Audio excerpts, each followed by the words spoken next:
तो ये हमारे डायरेक्टली सेल्फ स्टीम पे हिट करता है। दोस्तों ये वाली गलती ना अक्सर सही बंदे करते हैं। ऐसा कभी नहीं होता है कि पहले आपको रोल दे दिया और फिर धीरे धीरे धक्के खा के ना, और इंप्रेस होगा भी दोस्तों। लेकिन दोस्तों अप्रैल का टाइम चल रहा है, क्योंकि मार्च अप्रैल में मोस्ट ऑफ द कंपनीज का अप्रैल साइकिल रहता है। और दोस्तों सबसे पहली जो गलती हम करते हैं ना वो इससे रिलेटेड ही है। तो बात करते हैं सबसे पहली गलती की, जो है कि we don't try to understand कि हमें क्या करना है प्रमोट होने के लिए। हम वो करते हैं जो हमें सही लगता है। दोस्तों हम सभी को लगता है कि अगर हम साल भर बहुत ज़्यादा मेहनत करेंगे, बहुत ज़्यादा शिद्दत से काम करेंगे ना, तो हमारा जो अप्रेजल है वो बहुत अच्छा होगा, प्रमोशन बहुत अच्छा होगा।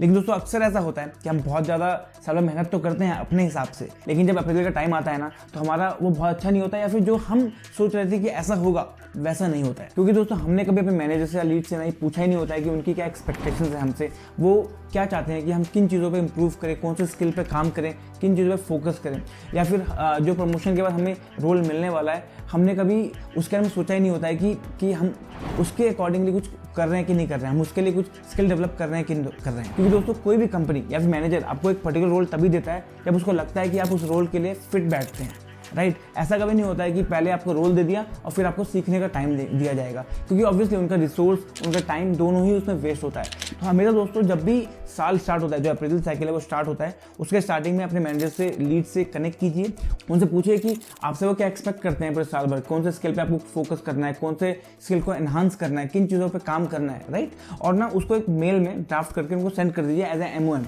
उससे क्या होगा दोस्तों कि वो भी और आप भी एक पॉइंट पे अलाइन रहेंगे कि आपको क्या डिलीवर करना है पूरे साल भर में और वो क्या सोच रहे हैं, ठीक है। तो ये बेस्ट तरीका है दोस्तों जो मैं नॉर्मली करता था। और दोस्तों मैं गारंटी देता हूँ कि आपका जब अप्रेजल होगा लास्ट में ना, तो वो काफ़ी अच्छा होगा और आपकी उम्मीदों से भी ऊपर होगा, क्योंकि ऑब्वियसली आपने अपने मैनेजर और लीड से पूछ कर उनसे उनकी एक्सपेक्टेशंस को समझ के पूरा काम किया है साल भर एंड चीज़ें डिलीवर की। दोस्तों ये वाली गलती ना अक्सर सही बंदे करते हैं जब वो ज्वाइन करते हैं, जब फ्रेशर किसी कंपनी में, और फिर धीरे धीरे धक्के खा के ना वो सुधरते हैं, और तब उनको समझ में आता है कि we are getting paid to do job right, not fast. दोस्तों अक्सर होता क्या है कि जब भी हमें हमारा मैनेजर हमें काम देता है कोई, तो हम सोचते हैं कि हम जितनी जल्दी इसको खत्म करके देंगे ना, उतना ही ज़्यादा मैनेजर हमसे इंप्रेस होगा, और इंप्रेस होगा भी दोस्तों, लेकिन अगर आपने काम सही तरीके से किया होता है। लेकिन दोस्तों आपको पता है कि जल्दी का काम शैतान का होता है, शैतान का ही होता है ना। दोस्तों इससे क्या होता है कि जब भी हम काम जल्दी में करते हैं ना, तो हम जो क्वालिटी वर्क है उसको रिड्यूस कर देते हैं। उससे ऑब्वियसली जो भी काम आप जल्दी से करोगे तो आप बहुत अच्छे से उसको नहीं कर पाओगे, राइट। इसलिए दोस्तों जब भी वो रिव्यू के लिए जाता है मैनेजर के पास, उसे बहुत सारी गलतियां निकलती हैं और वापस हमें उस पर काम करना पड़ता है, टाइम देना पड़ता है, और जो डेडलाइन होती है ना वो अक्सर इसमें मिस हो जाती है, या फिर हमें ओवरनाइट करके उसको कंप्लीट करना होता है। दोस्तों इसलिए ना हमें कभी भी याद रखिए, कभी भी आपको जो भी काम दिया गया है ना वो जल्दी करने के लिए नहीं दिया जाता है। आप उसको सही तरीके से कीजिए, मैनेजर को सबमिट कीजिए, उसके लिए दिया जाता है। उससे क्या होगा दोस्तों कि उससे तो आपकी एक रेपुटेशन भी इंप्रूव होगी, जो कि लाइक मैनेजर को लगेगा कि जब भी हमको काम देते हैं क्वालिटी वर्क देता है काम करके, और टाइम पे देता है। That is important. जल्दी देने की जरूरत नहीं है, टाइम पे देने की जरूरत है। और रेपुटेशन के साथ दोस्तों आपके ऊपर ना जो ट्रस्ट और रिलायबिलिटी है वो वाला टैग भी लगता है, क्योंकि जब भी कोई मैनेजर आपको कोई काम देगा, अगर आप उसको काम बहुत अच्छे से देंगे तो उसको समझ में आता है कि ये बंदा रिलायबल है यार, एटलीस्ट ये टाइम पे तो देता है काम, ऊपर से क्वालिटी ऑफ वर्क भी रहता है जिसमें उसका रिव्यू बहुत कम रहता है, राइट। ऑब्वियसली मैनेजर तभी आपको काम देगा जब उसका काम कम होगा। वो डेलीगेट क्यों करेगा जब उसका काम कम होगा और वो आप करके दे रहे हैं। इसलिए दोस्तों ये बहुत इंपॉर्टेंट है कि आप ना अपना काम बहुत अच्छे से करें रादर देन कि आप उसको फास्ट करें। अगली गलती जो हम करते हैं दोस्तों वो करते हैं कि we try to compare ourselves with our colleague. तो दोस्तों होता क्या है ना कि जब भी हम अपने आप को अपने टीम मेंबर या कलीग से कंपेयर करते हैं ना, तो ये हमारे डायरेक्टली सेल्फ स्टीम पे हिट करता है। हमें लगता है कि हम उससे बेहतर कैसे करें, बल्कि अपने काम पे फोकस करके उसको इंप्रूव करने के बजाय, ठीक है। तो ये दोस्तों बहुत बड़ी गलती है। इससे हम अपने आप को डाउन भी दिखा रहे होते हैं और हमारा जो कॉन्फिडेंस है वो भी नीचे जा रहा होता है। दोस्तों हमें हमेशा याद रखना चाहिए कि सबकी जर्नी जो होती है वो अलग होती है, सबका जो स्ट्रगल होता है वो अलग होता है, किसी का ज़्यादा होता है, किसी का कम होता है, कोई किसी चीज़ में अच्छा होता है, कोई किसी चीज़ में अच्छा होता है। और दोस्तों इसके बजाय कि हम उससे कम्पीट करें, ये बेटर है कि हम अपने चैलेंजेस पे काम करें, जिसमें हम वीक हैं उसको एनहांस करने के लिए, उस स्किल को डेवलप करने के लिए काम करें, ताकि हम अपने जो क्वालिटी ऑफ वर्क है उसको इंप्रूव कर सकें।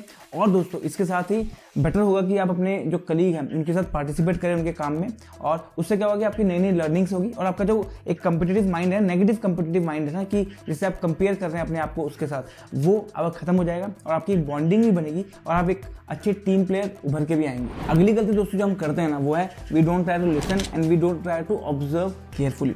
दोस्तों अक्सर होता क्या है कि जब भी हम अपने कलीग के साथ या फिर अपने किसी मैनेजर के साथ डिस्कशन में होते हैं ना, तो हम सोचते हैं कि हम जितनी जल्दी रिस्पॉन्स करेंगे उतना ज़्यादा वो हमको समझदार समझेंगे या हमको लगेगा कि हम बहुत ज़्यादा इंटेलिजेंट है। लेकिन दोस्तों ऐसा होता नहीं है। दोस्तों हमें हमेशा याद रखना चाहिए कि हम कभी भी ना सिर्फ जवाब देने के लिए नहीं सुन रहे होते हैं, हम समझने के लिए सुन रहे होते हैं। क्योंकि दोस्तों सुनने के लिए तो हम सिर्फ अपना कान यूज़ कर रहे होते हैं, लेकिन समझने के लिए अपना तन मन धन तीनों चीज़ यूज़ कर रहे होते हैं, ताकि एक बेटर पर्सपेक्टिव लेके आ सकें उस डिस्कशन में, एक बेटर वैल्यू ऐड कर सके उस डिस्कशन में। इसके साथ साथ दोस्तों हमें अपनी टीम की कम्युनिकेशन को ना ऑब्जर्व करना चाहिए कि वो कैसे इंटरेक्ट करते हैं, कैसे एक दूसरे की रिस्पेक्ट करते हैं और कैसे एक साथ मिलकर एक अच्छा चीज़ डिलीवर करते हैं। इससे क्या होगा दोस्तों कि हम किसी भी टीम को जब अडेप्ट करने जाएंगे तो वो हमारे बहुत आसान कर देगा जब हम उस टीम को समझेंगे, राइट। क्योंकि ऑब्वियसली अगर आप टीम को समझ ही नहीं पा रहे हो तो आप उसको अच्छे से अडेप्ट ही नहीं कर पाओगे। आप हमेशा ना लेफ्ट अलोन फील करोगे कि ये टीम आपके लिए नहीं है। ऐसा नहीं होना चाहिए दोस्तों, आपको उस टीम को समझना चाहिए, हर एक बंदे का पर्सपेक्टिव समझना चाहिए कि किसका क्या वीक पॉइंट है, किसका क्या स्ट्रॉन्ग पॉइंट है, एंड ये टीम कैसे इंटरेक्ट करती है इन जनरल,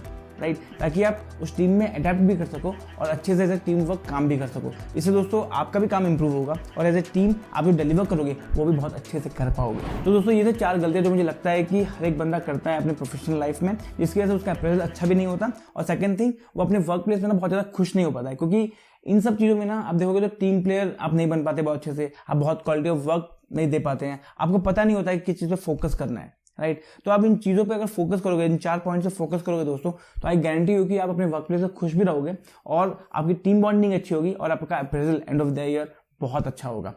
ठीक है दोस्तों, तो मुझे उम्मीद है दोस्तों आपको ये वीडियो पसंद आया होगा। अगर आपको वीडियो पसंद आता है लाइक कीजिए, शेयर कीजिए दोस्तों के साथ। आपको कुछ सजेशन है या फिर कुछ आपको लगता है कि ये पॉइंट मैंने मिस कर दिया तो मुझे कमेंट सेक्शन में बताइए। और दोस्तों अगर आप चैनल में नए हैं ना, सब्सक्राइब भी कीजिए, क्योंकि हम इस टाइप की वीडियो लेकर आते ही रहते हैं। तो हम मिलते हैं अपने अगले वीडियो में, तब तक के लिए बाय बाय, टेक केयर।